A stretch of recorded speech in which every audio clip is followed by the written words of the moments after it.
region has been in the news for a long time over intermittent attacks occasioned by banditry and cattle rustling incidents.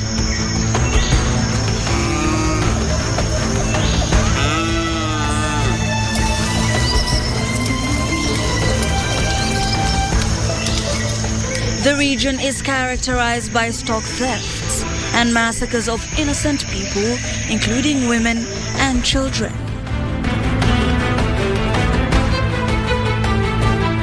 However, calm is slowly returning to the Kerio Valley of Elgeyo Marakwet, Baringo, Turkana, Samburu, West Pokot and Laikipia counties following a multi-agency security approach in the fight against banditry and cattle rustling incidents.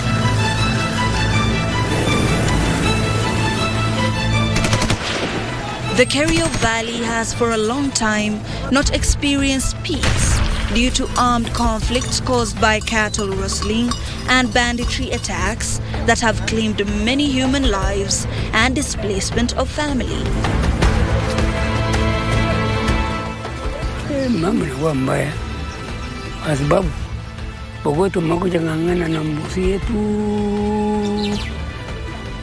anajua sisi nataraga huko juu anawajwa hapo.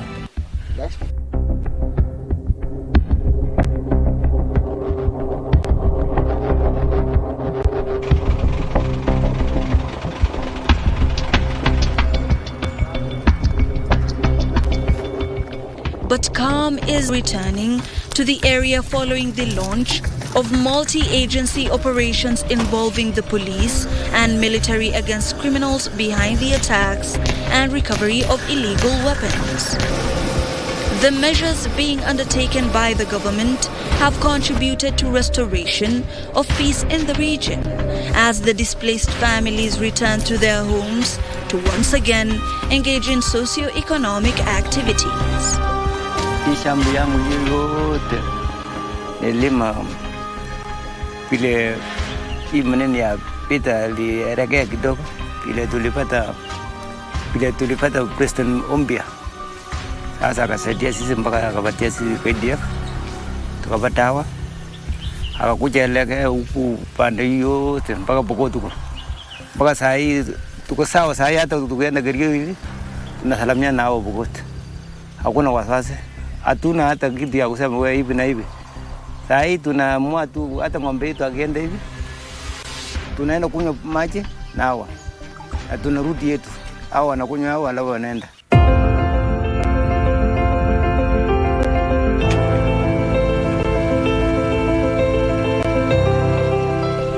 Guns have seemingly gone silent in the region, thanks to the ongoing security operation by the multi-agency security teams. The military intervention to complement police efforts in the fight against bandits who have caused mayhem and loss of property in the region is yielding fruits.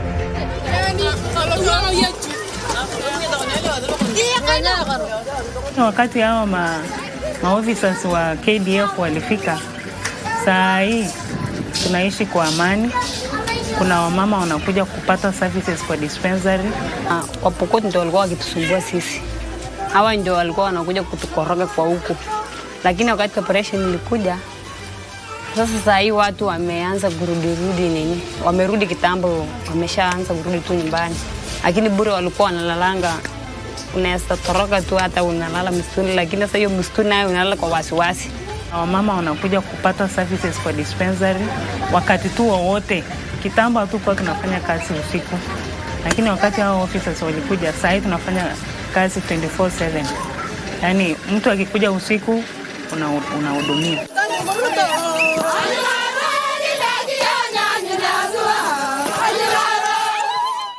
Buberbe kedi yap. Etani abujeke kevengwalike. Hatukuwa tunatembea tukitoka kwa boma kwenda sehemu hata kujitafutia. Lakini saa hii juzi hao officers wetu zile waliletwa, wameanza kutembea kujitafutia, wameenda kuni, wameenda hata kutafuta makaa, wamefungua hata mifugo yao, at least hata wameanza kulala usingizi. Etani awaze. Mama kolangit api dena madanga kipialo tolim kurne amujalo tolim.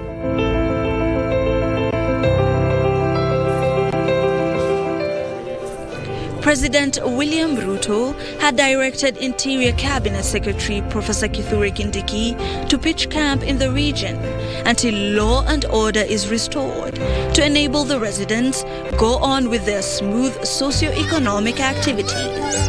Nimemwambia Professor Kindiki atoke ofisi Nairobi aende aishi kule North Rift mpaka hiyo mambo ya wananchi kupoteza maisha yao iishe.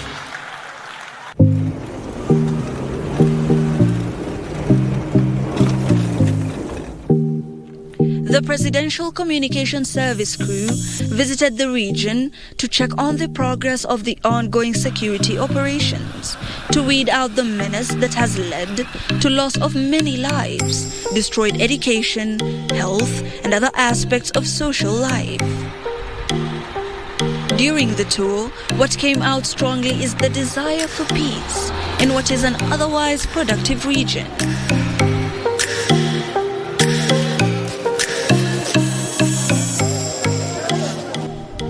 Residents who talked to us expressed their appreciation to President Ruto and his administration for the tireless efforts in the war against the menace. Kuanzia ile siku President alisema ndaletea amani between Turkana na Pokot. Ameshaleta hiyo amani. Amani tuko naye sasa, hatuna shida yoyote. Hiyo askari alisema ndaleta la miuzi. Ameleta hawa. Tumeona ni afadhali sasa, hata biashara inaendelea mzuri. Usiku tunalala mzuri.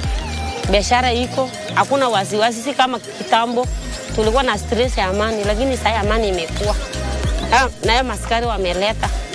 Hapo nyuma kidogo ilikuwa masaa ikifika kama saa hii hamna uwezo kama mtu mwenye bado yuko nje.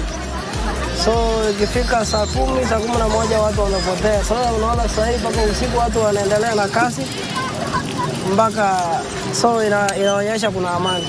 Kuanzia saa hii kwenda mbele tutafaidika na tutakuwa na mpango mwema mbeleni. Hata mashule hapa tutafungua mingi, makanisa na watu watakuwa free. Hakuna challenges yote tutapata.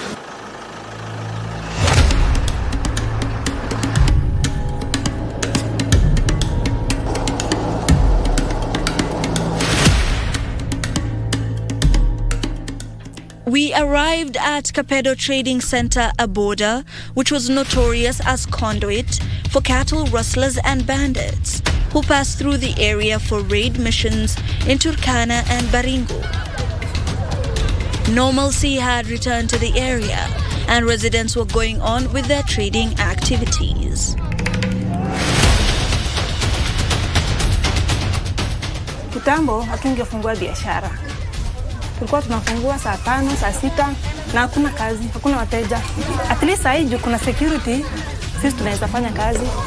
Naweza tuma vitu, askari wanatuletea mzigo. So sasa hivi biashara si mbaya. Tumefungua biashara hii ni ku retain tu mtoto asiende kwa duka ya mtu. Ni kujisaidia tu nayo, lakini biashara haijarudi vile ilikuwa inatakana. The military is also rehabilitating schools which were abandoned because of insecurity in the region. Rehabilitation works at the Kapedo Mixed Secondary School in Turkana, as well as Chesitet Primary School in Tiati, Baringo County, by the military were almost complete. Kapedo Mixed Secondary School is a victim of banditry. I can recall in the past we've lost students through banditry attacks. We've also experienced vandalism of the school facilities by the bandits. Our perimeter wall has been vandalized twice. But after the deployment of the KDF and the GSU and the RDU officers of Kapedo, the situation actually has improved. Our population is also growing. After the parents had withdrawn their children because of the killings that they were experienced here. Now the parents are now beginning to bring their children back to school. And we are hopeful in the next few years we are going to have a high enrollment. Secondly, I also want to thank the government for the project renovation works that are being done by the KDF. it is actually a plus to us. If you can see, if you can consider the situation of our facilities that we have, we were really doing badly in terms of infrastructure. The dormitories are in bad condition, the bathrooms, the classes. But we thank the government for the effort they are doing in ensuring that these facilities are renovated and being improved to modern ones.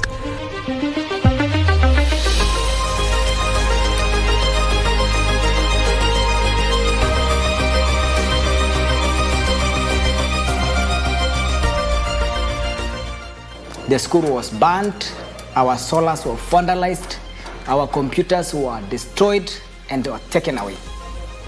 So the community have been fearing again to return their children. But finally, when KDF came, really felt that these guys are more than a brother. These guys became really, even they were feeding the school. They built us the teachers' quarters that were completed the other day when CS for Defense came. So when the KDF team came, we really feel, even our officers were not visiting this place. Even our CSOs, those who are coming to assess what the teachers are doing and the progress of the learning, they have never come to this place. But actually when the KDF came, that is the time, all the offices, even the DCC, have been coming to assess the school, to assess the learning. So it's because of the security that were provided by the KDF. Mr. Joseph Lareng, a resident of Chemolingot, said Pokots were now ready to make peace with their Turkana, Tugen and Marakwet neighbors for the sake of peace and development. Tuwe pamoja na mtoto ambaye yuko kando hiyo wakuje shule. Ametutengenezea shule na tunasema ni mzuri na tutaleta sasa wote. Hii sehemu imebaki nyuma. Hata tukitafuta miradi ya maji, ya barabara, contractors wanapigwa, wengine wanapigwa na risasi na majangili na wezi. Mimi nataka niwahakikishie hivi wenzangu, hawa wakora ambao kwa muda mrefu wametuumiza, wamesababisha maafa, hawa wakora tutawaangamiza. We will defeat these criminals. Tunaweka pesa kando ya budget kujenga mabarabara katika hii dunia yote. Tunaweka pesa ya kulete dams, maji kila mahali, kujenga boreholes na kutengeneza, hata kutengeneza mahali ya afya ya wamama kujifungua.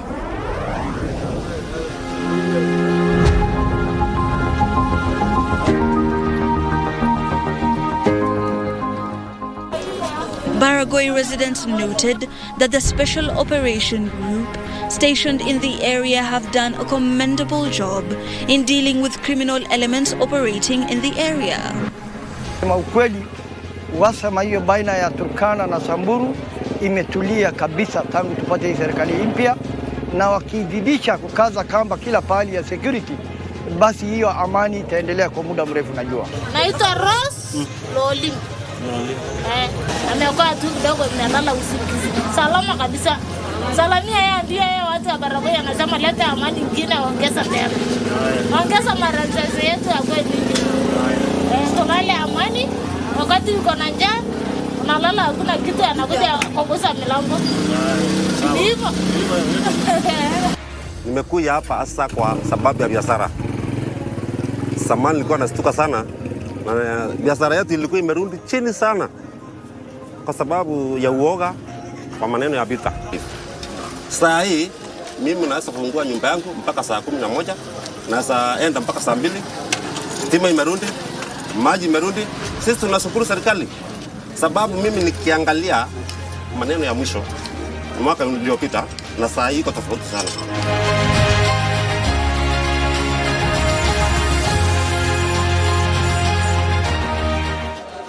When I came here, the level of insecurity was very high. to an extent that nobody can walk from town to school or even use a motorbike. So we used to pick very teachers and the school employees from town and back to town. But now when the government restored the security, so the team which came here, it was a no-nonsense team. They never compromised anything concerning. They made a warning to the residents of Baragoi. They don't want to hear a bullet 30 kilometers away from town, the radius of 30 kilometers. The number of enrollment of students in school have increased since then. He said having been in loggerheads for a long time, members of Turkana and Samburu now desire peace. As a result of that, everything has become calm. The Samburus, the Turkana, who are the Orange community, are just racing their livestock around the school compound. And they are relaxed. In fact, these people know one another and they understand both languages. They can speak Kisamburu fluently if you are Turkana, and the Turkana can speak Kisamburu fluently. But now, when the government restored the security, it's like a relief for them. They used to be friends, but they are fighting. But they decided now to restore their friendship.